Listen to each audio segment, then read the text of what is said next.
तो ईरान और इजराइल का युद्ध हर बदलते घंटे के साथ और भी भीषण होता जा रहा है। ईरान ने एक बार फिर इजराइल पर बैलिस्टिक मिसाइलें दागी हैं, जिससे इजराइल के बीशेरबा शहर में भीषण आग लग गई। इस हमले में कम से कम 18 लोग जख्मी हो गए हैं। ईरान ने इजराइल में माइक्रोसॉफ्ट की बिल्डिंग पर भी हमला किया, तो वहीं इजराइल के मिलिट्री बेस को भी निशाना बनाया गया। उधर इजराइल ने पलटवार करते हुए ईरान पर एक साथ 60 फाइटर जेट से हमला किया, जिसमें एक साथ 120 बम धमाके किए गए। इधर युद्ध के 8वें दिन अमेरिका के राष्ट्रपति डोनाल्ड ट्रंप के एक बयान ने हर किसी को चौंका दिया है।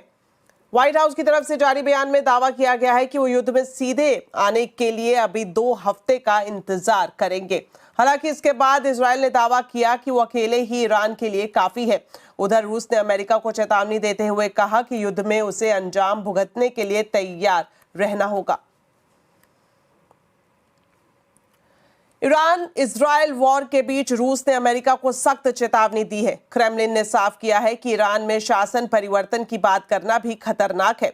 रूस के मुताबिक खामनेई की हत्या को लेकर जो अटकलें लगाई जा रही हैं वो बेहद गंभीर है और अगर किसी देश ने इस दिशा में कोई कदम उठाया तो वह अंजाम नहीं झेल पाएगा।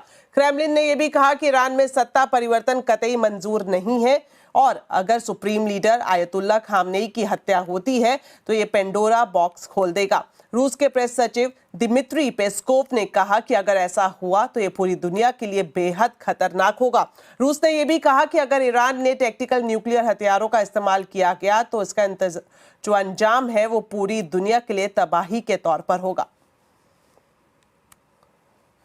चलिए अब आपको शेयर बाजार का पूरा अपडेट बताते हैं। अमेरिका के मोहलत के बाद आज बाजार में तेजी का माहौल रहा। कारोबारी हफ्ते के आखिरी दिन बाजार का जोश हाई रहा। सेंसेक्स निफ्टी शानदार बढ़त के साथ बंद हुए। सेंसेक्स 1040 पॉइंट चढ़कर 82,408 पर बंद हुआ, तो वहीं निफ्टी 319 पॉइंट की छलांग लगाते हुए 25,112 पर क्लोज हुआ। वहीं 3 दिनों की गिरावट के बाद मिड कैप इंडेक्स में रौनक दिखाई दी। मिड कैप के साथ स्मॉल कैप इंडेक्स भी अच्छी बढ़त पर बंद हुए। आज के बाजार में बीएसई के सभी सेक्टर इंडेक्स में खरीदारी रही, तो वहीं आज के बाजार में सबसे ज्यादा तेजी बैंकिंग शेयर्स में दिखाई दी। इसके अलावा रियलिटी, इंफ्रा, पीएससी शेयर्स में भी तेजी देखने को मिली। वहीं मेटल, ऑटो, आईटी इंडेक्स भी हरे निशान पर बंद हुए। तो बाजार में ये हफ्ता काफी वॉलेटाइल रहा। इजराइल और ईरान टेंशन और क्रूड की चाल पर सबकी नजरें टिकी हैं। हालांकि ईरान को ट्रंप की मोहलत से बाजार को कुछ राहत मिली है, इसलिए आज हम आवाज अड्डा में इसी पर ही खास चर्चा करेंगे। मझधार में बाजार जरूर देखिए 7:57 पर। सरकार देश में रेयर अर्थ मैग्नेट उत्पादन बढ़ाने के लिए खास इंसेंटिव स्कीम ला सकती है। इसे लेकर सरकार ने ड्राफ्ट तैयार कर लिया है। डिटेल्स लेते हैं रोहन सिंह से। तो रोहन बताएं, रेयर अर्थ मैग्नेट का उत्पादन बढ़ाने के लिए सरकार किस तरह की स्कीम ला सकती है? जी हाँ, बिल्कुल। एक तरफ जहाँ कोशिश ये की जा रही है कि चीन के साथ बातचीत और डिप्लोमेटिक जो स्टेप है वो बढ़ाया जा सके रेयर अर्थ मैग्नेट को लेकर, वहीं दूसरी तरफ सरकार ये भी चाहती है कि चीन पर निर्भरता बहुत ज़्यादा ना हो। इसके लिए एक बड़ी स्कीम की घोषणा बहुत जल्द हो सकती है। अगले 2 सप्ताह में स्कीम की घोषणा हो सकती है। करीब 5,000 करोड़ की ये स्कीम होगी जो 3 या 5 साल के लिए हो सकती है। इसके लिए जो तमाम माइनिंग से जुड़ी कंपनियाँ हैं, जो रेयर अर्थ की जो प्रोसेसिंग से जुड़ी जो कंपनियाँ हैं, उनको इन्वाइट किया जा सकता है। उनसे कहा जा सकता है कि आप काम कीजिए और इसके लिए सरकार एक रिवर्स ऑक्शन का भी इस्तेमाल कर सकती है। जो कुछ शर्तें रखी जा सकती हैं, मसलन डोमेस्टिक वैल्यू एडिशन की एक शर्त हो सकती है। और इसके बाद जो है अगले कुछ दिनों में आप देखेंगे कि इसका एक ड्राफ्ट आने वाला है, वो आ सकता है। और कोशिश की जा सकती है कि भारत में जो बड़ा भंडार है, लगभग 6.9 मिलियन मेट्रिक टन का भंडार है रेयर अर्थ मिनरल्स का, उसकी रिफाइनिंग की जो कैपेबिलिटी है वो भारत के अंदर बन सके। शुक्रिया रोहन इस पूरी जानकारी के लिए। साथ ही आपको बता दें, रेयर अर्थ मैग्नेट की कमी से ऑटो इंडस्ट्री ही नहीं, इलेक्ट्रॉनिक इंडस्ट्री भी प्रभावित हो सकती है। रेयर अर्थ मैग्नेट का इस्तेमाल स्पीकर बनाने के लिए होता है। अब होम थिएटर, हेडफोन, ईयरबड्स और टीवी जैसे प्रोडक्ट्स की कीमतों में इजाफा देखने को मिल सकता है।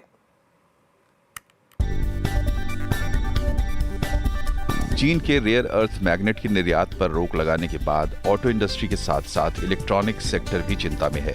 ये इंडस्ट्री काफी हद तक रेयर अर्थ मैग्नेट पर निर्भर रहती है। रेयर अर्थ का इस्तेमाल TV, home theatre, speaker, headphone, earbuds में होता है। इलेक्ट्रिक मोटर, सेंसर जैसे डिवाइस में भी होता है। इलेक्ट्रॉनिक इंडस्ट्री की बिल्ट ऑन मटेरियल लागत का 5 से 7% तक रेयर अर्थ मैग्नेट है। जानकारों के मुताबिक इससे कीमतों पर भी असर पड़ सकता है। जो चाइना की कॉस्ट है उससे जो हम और कंट्रीज से, अगर हम मान लीजिए यूरोप से या जापान से ये रेयर अर्थ मेटल को मंगाते हैं, पर्टिकुलरली इसमें है जो इसमें मेन आइटम है वो है नियोडिनम, आयरन और बोरॉन से जो मैग्नेट बनता है, तो उसका सबसे ज़्यादा इस्तेमाल है। उसकी वजह से हमारी कॉस्ट 2 से 3 गुने और ज़्यादा बढ़ जाएगी। तो इसके कारण डेफिनेटली हमारे जो वस्तुएं यहाँ बना रहे हैं उनकी कॉस्ट बढ़ेगी।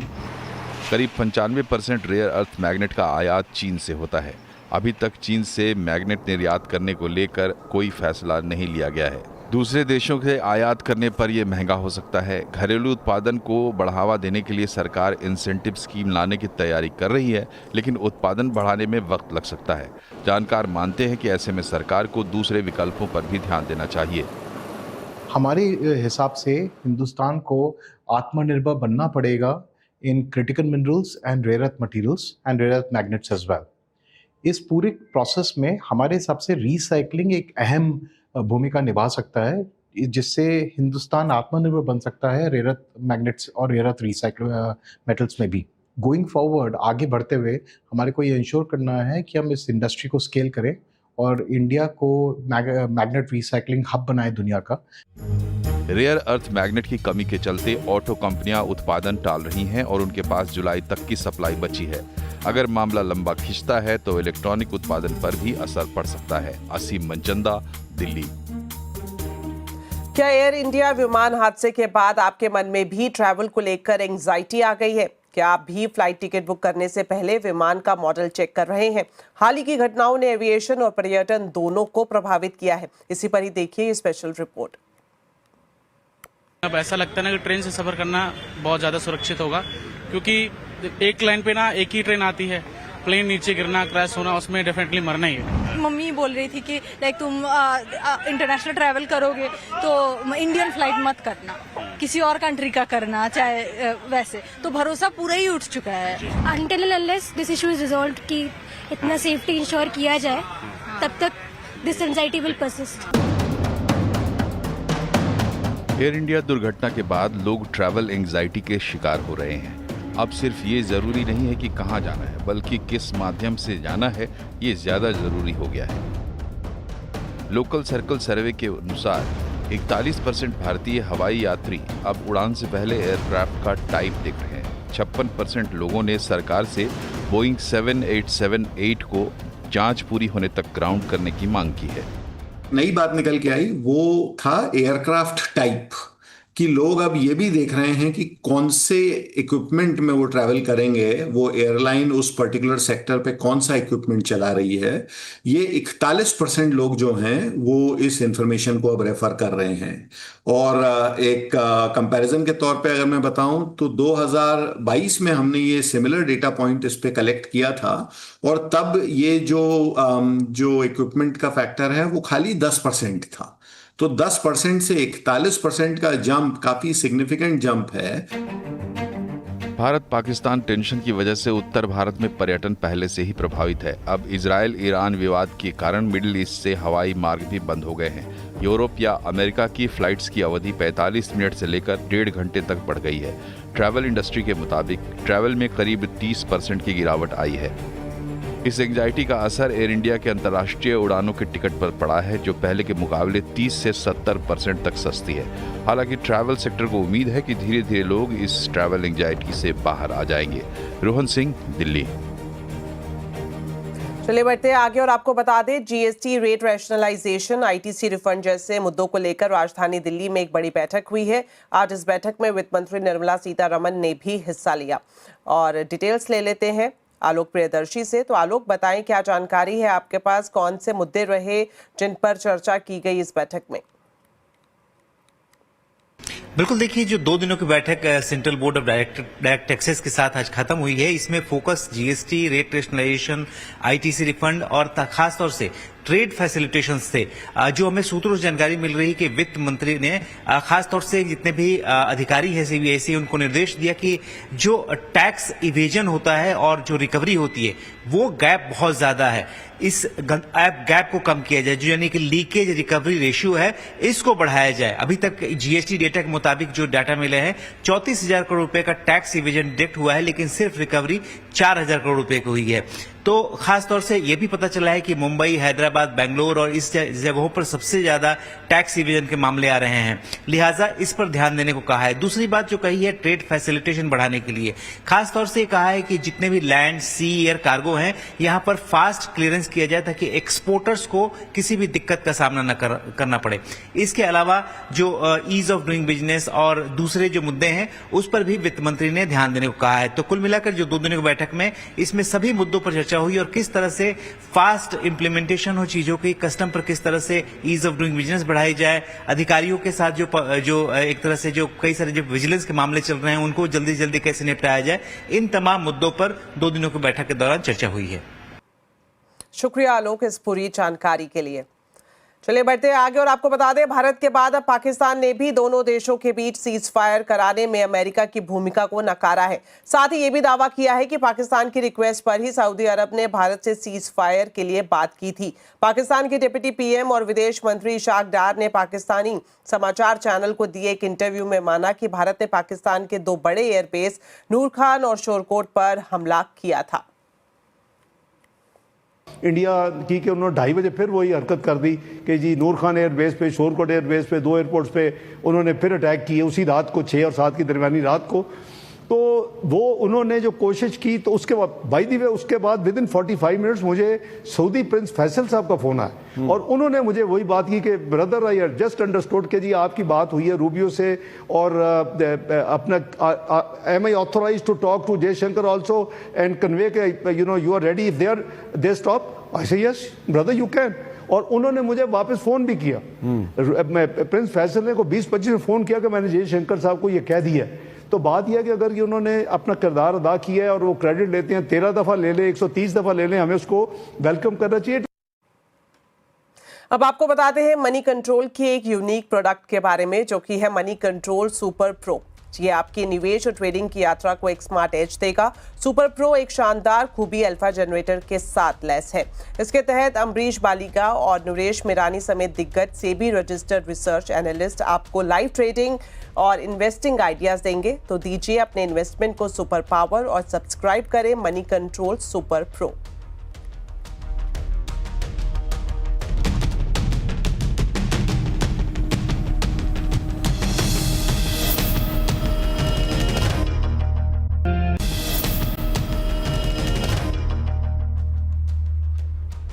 ब्रेक के बाद आपका स्वागत है। आज बिहार के सिवान में प्रधानमंत्री नरेंद्र मोदी ने रोड शो किया और साथ ही जनसभा को भी संबोधित किया।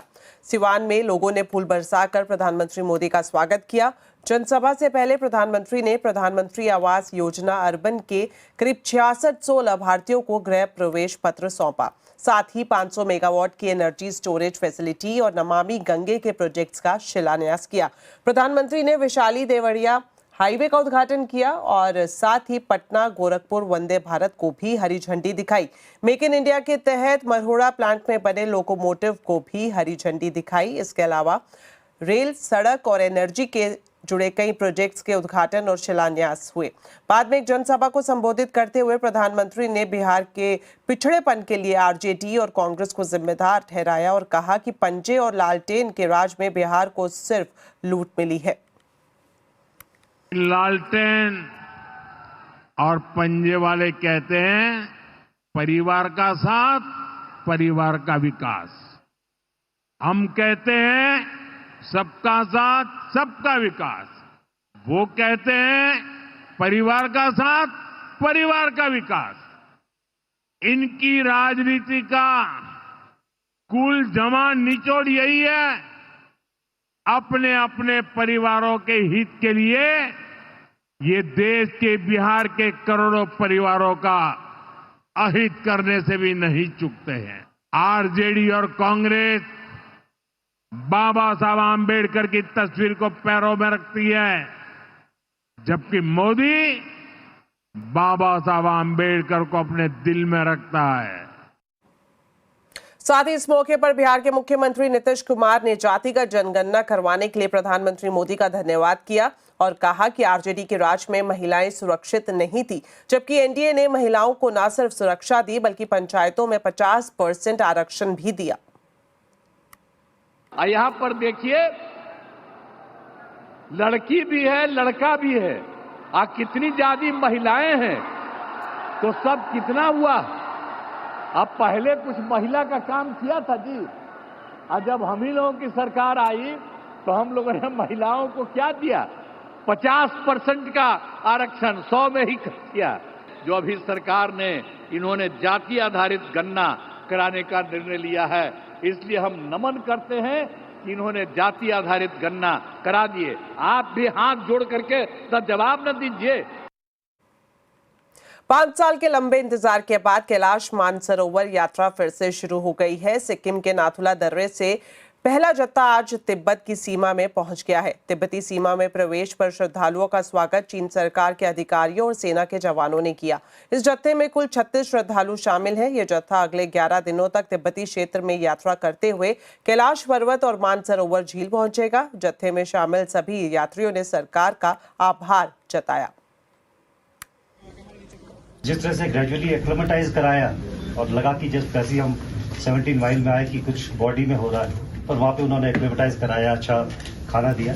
सेराथांग में आए और अब यहाँ को भी लगता है कि हम एल्टीट्यूड में जाने के लिए बिल्कुल फिट है। तो सभी यात्री बहुत उत्साहित हैं। मैं अपनी भारत सरकार को और आप सभी डिपार्टमेंट्स को थैंकफुल हूँ अपने सभी यात्री की तरफ से कि इतनी केयर हो रही है हम लोगों की। इतना वीआईपी ट्रीटमेंट तो हमें कभी लाइफ में मिला भी नहीं, तो हम थैंकफुल हैं सर आप सभी के लिए। हमें पता भी नहीं लगा ये 5 दिन हमारे कैसे गुजरे, एक्लेमेटाइज हो गए। Each one of us are feeling very healthy and we are looking forward to this great यात्रा। So thankful to all of you. अब आपको देते हैं मॉनसून का पूरा अपडेट। मॉनसून ने बीते 2 दिन में राजस्थान, गुजरात और बिहार में एंट्री ले ली है। भारी बारिश के चलते गुजरात के अहमदाबाद, वापी और राजकोट में सड़क, घरों और दुकानों में पानी भर गया है। सावरकुंडला, राजुला में स्थानीय नदियां उफान पर हैं। वहीं बिहार और महाराष्ट्र में बरसाती नदियां भी उफान पर आ गई हैं।